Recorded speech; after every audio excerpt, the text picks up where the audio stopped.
বীৰবাহুৰ মৃত্যু। স্বৰ্গত দেৱতাসকলে ভয়ত কঁপিবলৈ ধৰিলে। এবাৰ বীৰবাহুৱে মহাকোপত 10 পাত বাণ প্ৰহাৰ কৰিলে। সেই বাণেৰে শ্ৰীৰামৰ বুকু ফাটি ধাৰাসাৰে ৰক্ত প্ৰবাহিত হ'বলৈ ধৰিলে।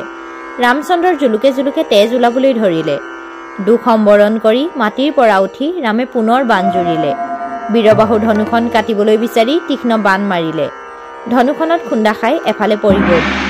বীৰবাহুৱে তেতিয়া ক'লে, হে ৰঘুনাথ, মোৰ ধনুত মিছাকৈ আঘাত কৰিছা, কিন্তু ধনু কাটিব নোৱাৰিবা। ধনু কাটিব নোৱাৰি শ্ৰীৰাম লজ্জিত হ'ল। তেতিয়া ৰামে অৰ্ধচন্দ্ৰ বাণ জুৰিলে। সেই বাণে যেন তৰাহে গতি কৰিছে। তেতিয়া বীৰবাহুৰ ধনুৰ বাণ টুটিলে।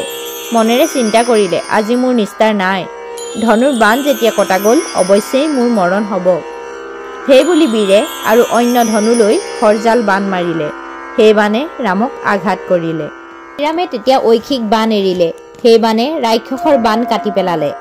বান্দৰবিলাকে দূৰৰ পৰা আনন্দ মনেৰে চাই আছে। ৰামে ক'লে, হে বীৰবাহু, তুমি বৰ ডাঙৰ বীৰ। তোমাৰ বাণত মোৰ সৈন্যক অস্থিৰ কৰিছে। তেতিয়া বীৰবাহুৱে ক'লে, ৰাম, তুমি যিমান দুখ দিলা তাৰ এতিয়া প্ৰতিফল দিম। সেই কথা শুনি লক্ষ্মণে খঙত ৰাক্ষসৰ ওপৰত বাণ বৰিখন কৰিবলৈ ধৰিলে। লক্ষ্মণৰ বাণত বীৰবাহু ক্ৰোধান্বিত হৈ দুৰ্জয় বাণ এৰিবলৈ ধৰিলে। লক্ষ্মণৰ বাণে ৰাক্ষসৰ অগ্নিৰ বাণ কাটি পেলালে। তাৰ পাছত লক্ষ্মণে 5 পাত বাণ জুৰি বীৰবাহুৰ বুকুত প্ৰহাৰ কৰিলে। বাণাঘাতত বীৰবাহু কম্পিত হ'ল। তেতিয়া আচম্বিতে 8 পাত বাণ লক্ষ্মণৰ বুকুলৈ মাৰিলে। সেই বাণে লক্ষ্মণৰ বুকু ফুটি অচেতন হৈ গ'ল। পুনৰ অলপ পিছতে দুয়োজনে যুদ্ধত প্ৰবৃত্ত হ'ল। তেতিয়া লক্ষ্মণক বীৰবাহুৱে মাৰিবলৈ ইচ্ছা কৰি বায়ু বেগেৰে হস্তি চলাবলৈ ধৰিলে আৰু লক্ষ্মণলৈ ৰাৱণ নন্দনে জাঠি মাৰি পঠালে। শ্ৰীৰামে তাকে দেখি বৰ চিন্তিত হৈ জাঠিৰ উদ্দেশ্যে বাণ এৰিলে। 3 পাত বাণে জাঠিক ঠান ঠান কৰি লক্ষ্মণক ৰক্ষা কৰিলে। তেতিয়া ৰাৱণ নন্দনে চিঞৰি ক'লে, হে জাম্বুবান, হে খুৰা বিভীষণ, হে কপিগণ, হে পৱন নন্দন, তোমালোক সকলোৱে সাক্ষী হোৱা। ক্ষত্ৰিয়ৰ ধৰ্মমতে এই যুদ্ধত পণ আছিল। যাৰ লগত যুদ্ধ কৰে সেইজনকহে মাৰিব। মই লক্ষ্মণৰ ওপৰত জাঠি মাৰিছিলোঁ, কিন্তু ৰামে সেই জাঠি কিয় অবিচাৰ কৰি কাটিলা? এজনৰ লগত যুদ্ধ কৰোঁতে অন্যজনে বাধা দিছে।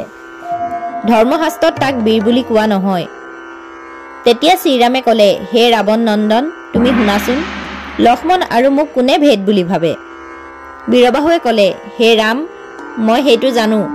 ব্ৰহ্মাণ্ডত তোমাৰ ভিন্ন কোন প্ৰাণী আছে? বীৰবাহুৰ কথাত ৰামে লাজ পালে।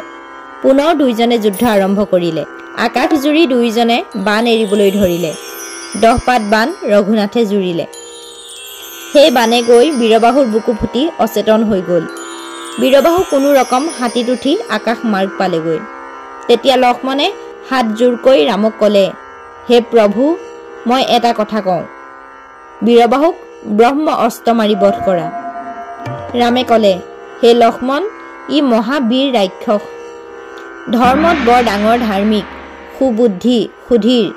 ইয়াক অন্যায় যুদ্ধ কৰি নামাৰোঁ, ধৰ্ম যুদ্ধ কৰিহে মাৰিম।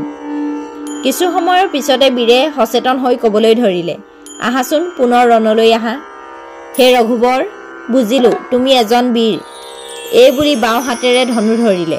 তাকে দেখি সুগ্ৰীৱৰ বৰ খং উঠিল। তেওঁ ক'লে, হে জগতৰ গোসাঁই, শুনিছোঁ হাতীৰ লগত ইয়াৰ জীৱনৰ সম্বন্ধ। হাতী মৰিলেহে ই মৰিব, গতিকে হাতীক মাৰি ৰাক্ষসক বধ কৰা। এই বুলি কৈ তেওঁৰ হাতীৰ গালৈ পাথৰ দলিয়াবলৈ ধৰিলে। হাতীয়ে পাথৰবিলাক টুকুৰা টুকুৰ কৰিলে। পাথৰ ব্যৰ্থ হোৱাত সুগ্ৰীৱে লাজ পালে। পুনৰ হাতীৰ মাথাত শাল গছেৰে কোবাব ধৰিলে, কিন্তু সিও গুৰি হৈ গ'ল। পিছত হাতীয়ে সুগ্ৰীৱক শুৰেৰে মেৰাই আছাৰ মাৰি মাটিত পেলাই দিলে। তাকে দেখি বান্দৰবিলাকে উঠি লৰ দিলে। অনেক যত্ন কৰি ৰজাই চেতন পালে। ৰামক মাতি ৰাৱণ পুত্ৰই ক'লে, এজনৰ লগত যুদ্ধ কৰি থাকোঁতে আনজনে যুদ্ধ কৰিলে ধৰ্মই সহ্য নকৰে। সি নিজ দুখত মৰিব। তুমিয়ে ময়ে দুয়োজনে যুদ্ধ কৰি আছোঁ, মাজতে এই বান্দৰটোৱে কিয় যুদ্ধ কৰিলেহি? বীৰবাহুৰ কথাত ৰামে লাজ পালে। তেওঁ ক'লে, লক্ষ্মণ বনত ব্ৰহ্মচাৰী হৈ আছিল। সুপৰ্ণখাই তেওঁৰ ওচৰলৈ বৰ বাঞ্ছা কৰি গৈছিল। সেই দুখতে লক্ষ্মণে নাক কাণ কাটিলে। তাই বিধৱাৰ ভাল ধৰ্ম পালন কৰিছিল। তোৰ পিতা ৰাৱণৰ 1,00,000 পুত্ৰ আছিল। 14,000 নাৰীক কিয় বিবাহ কৰাইছিল? সি পৰম পাতকী। জন্মৰ পৰাই পৰৰ নাৰীক চুৰি কৰি আনে। যিমান নিশাচৰ আছে সকলোবিলাকেই ব্ৰহ্ম অংশৰ, কিন্তু সিহঁতে মানুহ খাই পেট পূৰণ কৰে। ইমান দিনে লংকাপুৰী পাপেৰে পূৰ্ণ হ'ল। সেই সকলোকে দৰ্পচূৰ্ণ কৰি জমালয়ে পঠাম। এই বুলি কৈ ৰামে ৰাক্ষসবিলাকলৈ শ বাণ মাৰিবলৈ ধৰিলে। বীৰবাহুৱেও ৰামলৈ শ বাণ মাৰি ৰামৰ শৰীৰ বিন্ধি পেলালে। বীৰবাহুৰ বাণত ৰাম অজ্ঞান হৈ মূৰ্ছিত হৈ গ'ল। ৰামৰ অৱস্থা দেখি বিভীষণে শ্ৰীৰামৰ ধনুৰ বাণ লৈ বীৰবাহুৰ বুকুত শৰ প্ৰহাৰ কৰিলে। বাণৰ ওপৰত বাণ প্ৰহাৰ কৰিব ধৰিলে। বীৰবাহু ভয়ত কম্পমান হ'ল। বীৰে চিন্তা কৰিব ধৰিলে, ৰাম মূৰ্ছা গ'ল, কোনে আচম্বিতে বাণ প্ৰহাৰ কৰিলে? তেনেতে বীৰবাহুৱে দেখিলে যে খুৰাকে বাণ প্ৰহাৰ কৰিছে। তাকে দেখি বীৰে ক'লে, খুৰা, তোমাৰ জীৱন সাৰ্থক।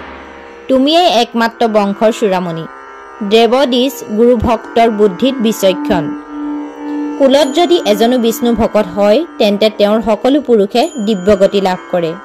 ৰাম পৰম পুৰুষ, ব্ৰহ্ম সনাতন। তুমি ৰামৰ কাৰণে সকলো এৰিলা। হে খুৰা, তোমাৰ চৰণত দণ্ডৱতে প্ৰণাম কৰিছোঁ। মোৰ মনোৰথ পূৰণ হ'বলৈ আশীৰ্বাদ কৰা। কথা শুনি বিভীষণে ক'লে, হে বাছা, তুমি ভাগ্যৱান। তোমাৰ চৰিত্ৰ ব্যাখ্যাৰ অতীত। এনেকৈ দুয়োজনে কথোপকথন কৰি থাকোঁতে ৰঘুনাথে চেতন পালে। পুনৰ দুয়োজনে সংগ্ৰাম আৰম্ভ কৰিলে। দুয়োজনে যাৰ যিমান শিক্ষা সিমান বাণ প্ৰহাৰ কৰিবলৈ ধৰিলে। বাণ প্ৰহাৰ কৰোঁতে জয়ঘণ্টা বাজি গ'ল।